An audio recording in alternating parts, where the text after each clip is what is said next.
This episode is brought to you by Shopify. Do you have a point of sale system you can trust, or is it a real POS? You need Shopify for retail. From accepting payments to managing inventory, Shopify POS has everything you need to sell in person. Go to shopify.com/system, all lowercase, to take your retail business to the next level today. That's shopify.com/system. ¿Hablas español? Sprichst du Deutsch? Kan du norsk? If you've had that sound from Babbel before, I bet you do. Babbel is the science-backed language learning app that actually works. With quick 10-minute lessons handcrafted by over 200 language experts, Babbel gets you on your way to speaking a new language in just a few weeks. With over 16 million subscriptions sold and a 20-day money-back guarantee, just start speaking another language with Babbel. Right now, up to 55% off your Babbel subscription at babbel.com/Spotify podcast. Spelled BABBEL.com/Spotify podcast. Rules and restrictions may apply.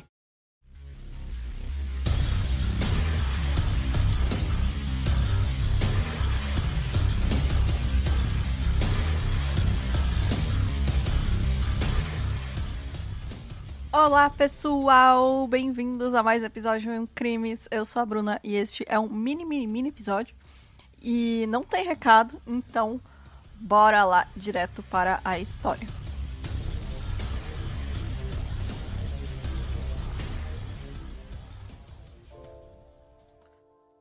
Gente, quando eu comecei a fazer esse roteiro eu realmente achei que ia ter mais coisa.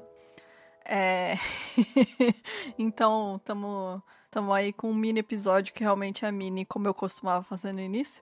Vocês acabaram ficando mal acostumados, mas vamos lá. A Grace Marks, ela nasceu em julho de 1828 na província de Ulster, que fica na Irlanda. Quando ela tinha 12 anos, isso em 1840, a sua família inteira, que eram seus pais e mais 8 irmãos, imigraram para o Canadá.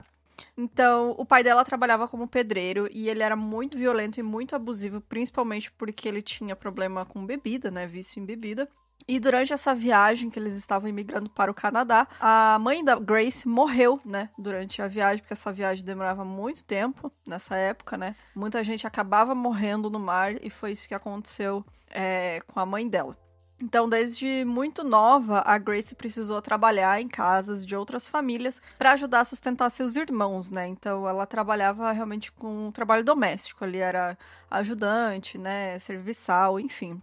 A menina lá que ajuda a arrumar a casa de gente rica, né?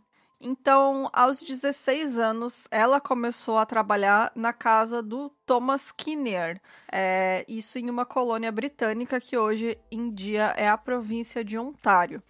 O Thomas era escocês e ele era dono de uma fazenda próxima de Toronto, onde ele tinha vários empregados, né? Não era só a Grace, tinha várias pessoas lá que mantinham a fazenda funcionando, né?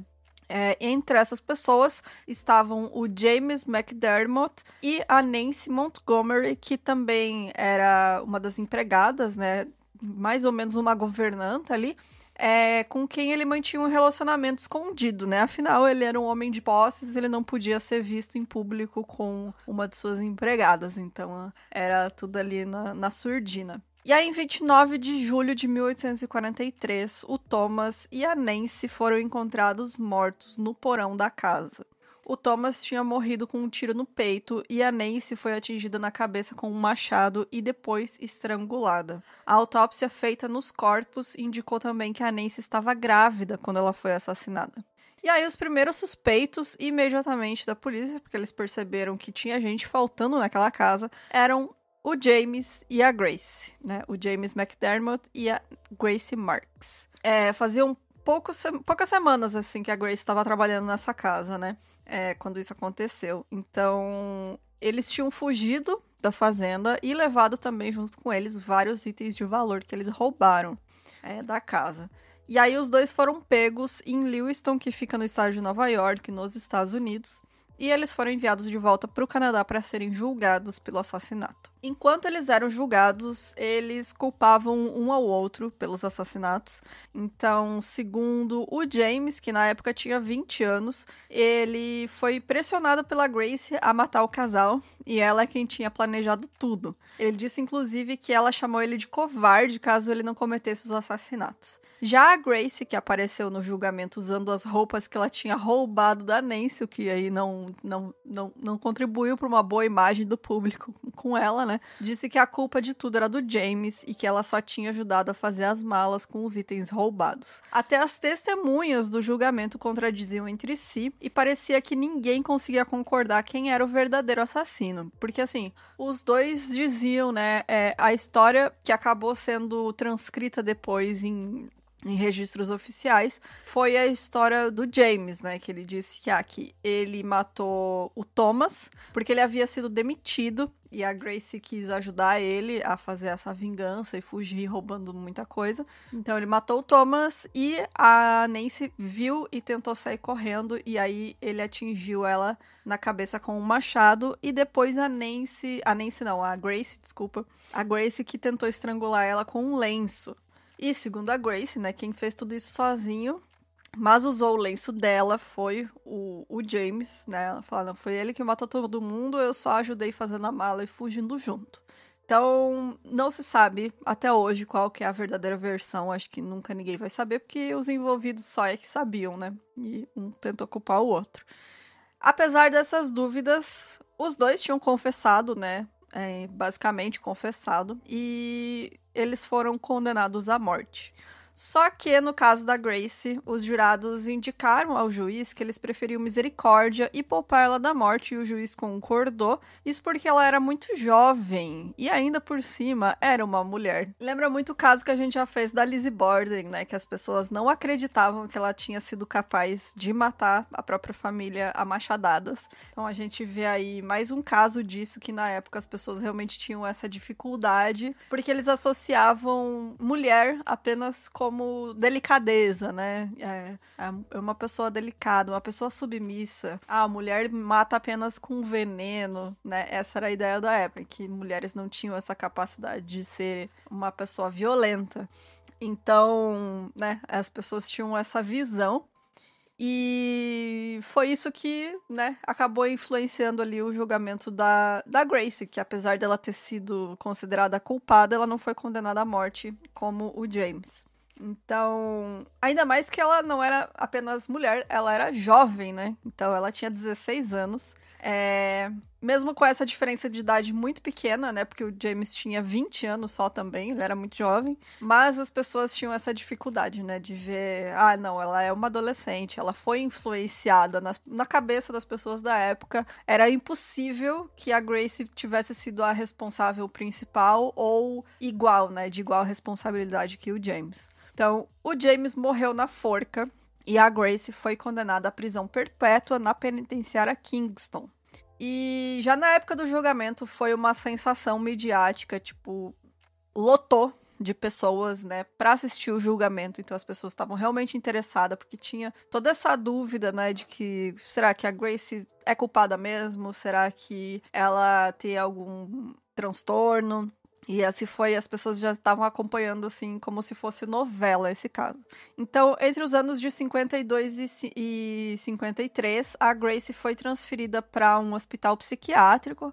E assim, não tem muita informação de por que exatamente ela estava lá. A gente pode apenas especular que as condições na prisão eram péssimas. Inclusive, as pessoas passavam por tortura, né, nas prisões nessa época. Então, não é muito difícil de imaginar que ela realmente tenha desenvolvido ali, nem que ela não tivesse antes, né, mas tenha desenvolvido aí algum transtorno por conta dessas péssimas condições que ela estava vivendo, né. Então, o que a gente sabe é que o superintendente responsável pelo hospital acreditava que ela estaria fingindo essa insanidade para sair da prisão.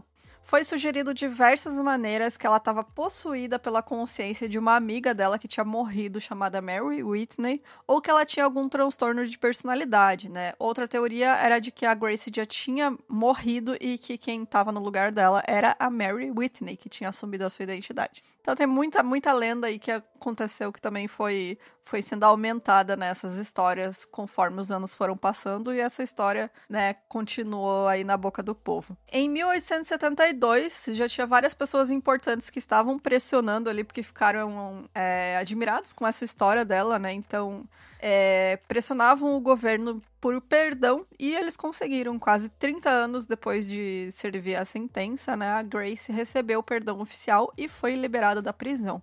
Enquanto ela saía, ela foi perguntada qual era o motivo de seus infortúnios e por que ela estava presa, e ela só respondeu que isso era porque ela havia trabalhado na mesma casa que um vilão. E a Grace se mudou para o estado de Nova York e ela sumiu dos registros e do olhar público. Mas a história dela continuou mais viva do que nunca, porque realmente havia atraído a atenção de muita gente.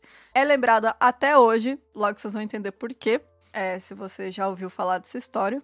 E isso muito por conta da obra chamada Alias Grace, que é da Margaret Atwood, né? Pra quem não sabe, a escritora do Conto da Aia.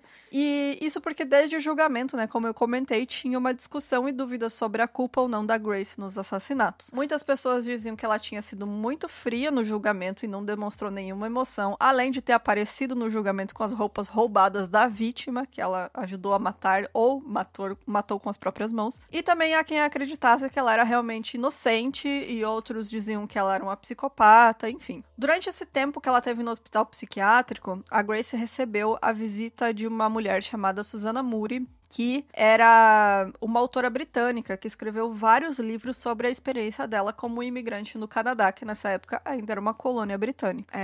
E ela escreveu então esses livros, né, sobre essa experiência, e um capítulo desse livro chamado Life in the Clearing versus the Bush, que foi publicado em 1853, ou seja, quando a Grace ainda estava presa, fala sobre o hospital psiquiátrico e seus pacientes, em especial a Grace. Então ela conta a história da Grace e ela vai atrás de vários relatos da época, né, de testemunhas, do julgamento, enfim. E aí, quase um século depois, em 1960, a Margaret Atwood, né, que é a autora que eu comentei antes, leu esse livro da Susanna e se inspirou na história para escrever Alias Grace. Na verdade, ela escreveu alguns ensaios antes disso e depois ela publicou Alias Grace, que é uma de suas obras mais conhecidas. Então, ela juntou os documentos históricos da época, ela também... É um romance ficcional histórico, né, porque ela também usa ficção para contar a história da Grace e também, né, utiliza essa dúvida sobre o que realmente aconteceu para fazer a gente que tá lendo questionar se a Grace é culpada ou não dos assassinatos. Então, a história é toda do ponto de vista de um médico que está ali avaliando a Grace. Se eu não me engano, é um médico psiquiatra, enfim, então tem toda essa questão da histeria da época, né, que era usada como uma forma aí de reprimir as mulheres. E o Alias Grace já foi adaptado para o teatro e também para a TV, que eu imaginei que muita gente conheça por conta disso, que é uma minissérie que foi feita da Netflix com este mesmo nome, chamado Alias Grace. Super, super, super recomendo. Eu assisti sem saber que era baseado em um caso real. Foi só muito, muito depois que eu descobri. Então fica aí a indicação, porque é realmente muito bem feita, muito bem produzida. E é uma história muito interessante e que realmente deixa essa dúvida e essa pulga atrás da orelha. Eu acho que, assim, a Grace realmente se envolveu ali, não sei se foi ela que matou ou não, mas sim, ela ajudou, né? Inclusive fugiu com o cara, então... mas ela também se aproveitou aí desse machismo que tinha na época, que tem até hoje, mas na época era ainda pior, justamente pra fugir da forca, né? Literalmente. Então é isso, gente. Muito obrigada aí pra todo mundo que acompanha a gente. Se você quiser nos mandar indicação de caso, manda pra gente no milemcrimes@gmail.com. Se você quiser nos ajudar aí financeiramente, entra lá no nosso site milemcrimes.com.br, que você vai encontrar aí os modos que você pode apoiar. E se você quiser nos ajudar mas você não consegue ajudar financeiramente, não tem problema. Indica aí pro seu amigo, escuta a gente no Orelo, que ajuda também bastante. E escuta aí sem fone no trabalho, enfim, né? Vocês sabem, faz propaganda aí do boca a boca, que a gente já agradece demais. É isso, gente. Até semana que vem. Tchau, tchau.